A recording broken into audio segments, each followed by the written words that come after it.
Okay, so recording na tayo guys. Currently, it's 6:53 p.m. Umalis kami sa Manila around 3 p.m. Pero 3 oras na sobrang traffic sa daan. And for today, we're going sa akin. Today's video, uwi tayo ng probinsya namin para puntahan ang isa sa aming pinakamamahal sa buhay.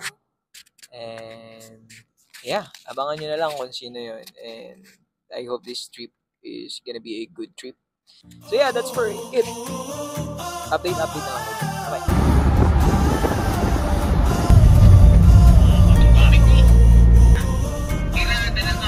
So, andito po kami ngayon sa paboritong kainan ni tatay. Papa, ano ang paboritong pagkain ni tatay? Bulalo. Bulalo daw. So before pagpupunta kami ng Manila, umuwi kami ng Manila, lagi kami dumadaan dito. Hindi ito specific, pero marami kasing kainan ito. Maraming kainan, so humihinto muna kami para manangalian, kumain. Ano lang. So, kain tayo. Hi tatay, alam ko na masaya ka na nakikita kami na nai-enjoy namin yung mga bagay na nai-enjoy mo rin before. Alam namin na mas gugustuhin mo to kaysa sa mga fast food o di kaya naman sa mga fancy restaurant. Mas gugustuhin mo yung lutong bahay, yung sobrang daming pagpipilian na ulam at higit sa lahat ay yung mainit na sabaw. So, paano ba yan tatay? Kita-kits mamaya and chill ka lang dyan, okay? So, I don't know if you can hear me guys, but nandito na tayo sa loob ng barko. Bakit ata si Papa? Nandito tayo sa loob ng barko and we're waiting. Pakita ko lang sa inyo yung tsura ng barko.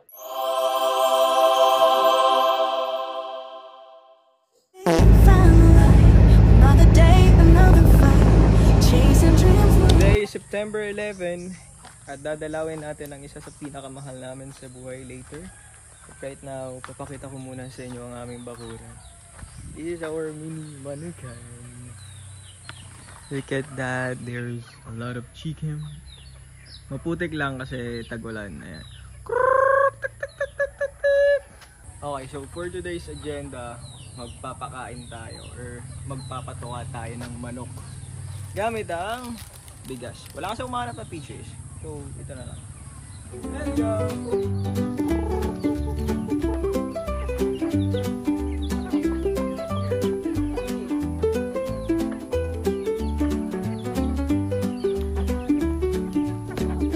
Okay guys, so ubos na yung pampatuwa natin. And yeah, let's try another activity na hindi natin natatry sa Manila. One of the things that I really like about the province is the beauty of it. Like, look at this view, bro. Look at that view. It's fun. It's fun. Hindi mabigyan ng justice, pero it's fun. Look at that. Sobrang ganda niya. Diba?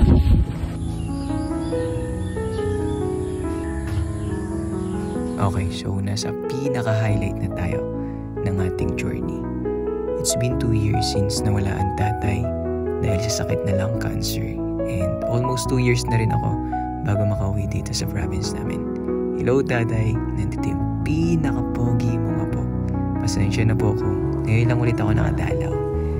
And yeah, chill ka lang dyan kasama ang Lord and I do really hope na masaya ka dyan sa feeling niya. So, continue to guide us po dito sa baba and yeah, love you po and ingat ka lagi. So this time makunguha ko ng kalamansi. Mga kalamansi. Buo ng kalamansi. Tapos kuha tayo ng panungkit para makakuha or improvise tayo ng panungkit. Okay, at dahil mabigat yung nakuha natin panungkit, mag-improvise tayo. So kinuha natin yung stick ng mop and then we got this one. Gagawa lang tayo ng simpleng panungkit and let's go. So ito na ating finished product. I'm fine.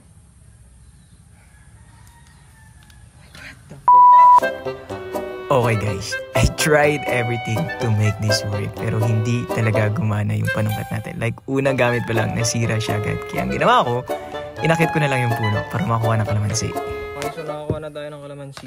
Yung mga nakuha natin. Pero, meron pa sa bulsa natin. Kasi imagine mo sa Manila magkano na yung ganitong kalamansi. Luto na tayo ng sinigang. Diba nyo yun guys?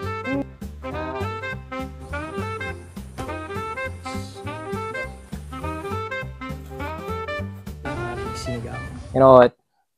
Sobrang dami ko natututunan lately. Sobrang kakaiba yung ginagawa ko sa life ko ngayon. Explore a lot of things in different aspect sa buhay ko. Financial, spiritually, basic knowledge like this, yung pagkukook. Diba?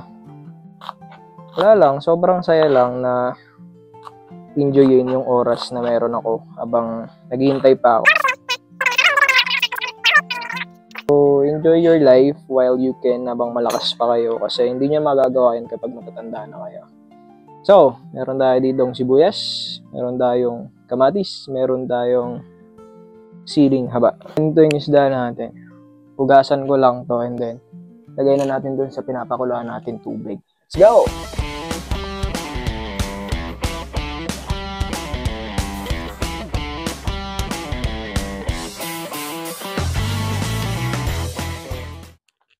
Wait lang tayo ng 10 minutes daw. Tapos ilalagay na natin din yung mga kalamansi natin.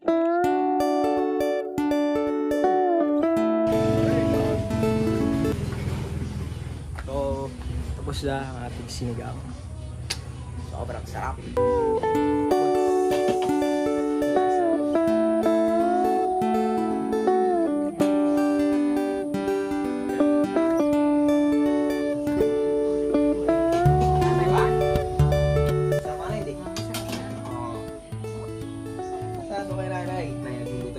Kapag masarap kay nanay, masarap ibig sabihin nun.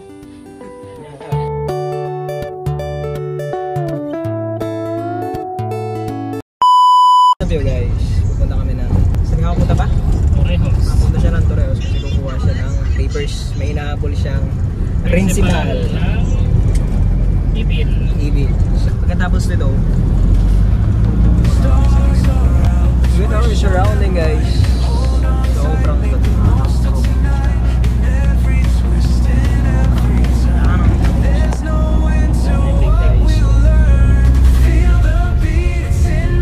Hi guys, so we're here sa simbahan ng Torreos. So, kasanayan na nila to na every time na uuwi. Tapos nasa town kami, visit sila ng isang simbahan. Like that one. So, hindi nyo po alam, I'm a born again Christian pero my family is a devoted Catholic. So, wala ako. Nakapambahay pa ako. Nakashirt, so I don't know if I'm allowed to go. Pero, diba? Kita nyo yung dagat na yun. Ayun, yung dulo na yan. Yung dagat yan. Saglit lang kami. Parang isang suklot lang. Tapos, balik na agad. Isa sa mga kahinaan ko is init. Pero, hindi ko alam kung bakit hindi ako nasasaktan sa init na yun. Every time na pumupunta ako dito, hindi ko nararamdaman yung init. Pero makikita mo sa balat ko kung gaano ka-init. Like, madali kasi akong umitim. Like, konting babad lang, 15 minutes, makikita mo agad. But yeah, look at this view. Ang ganda.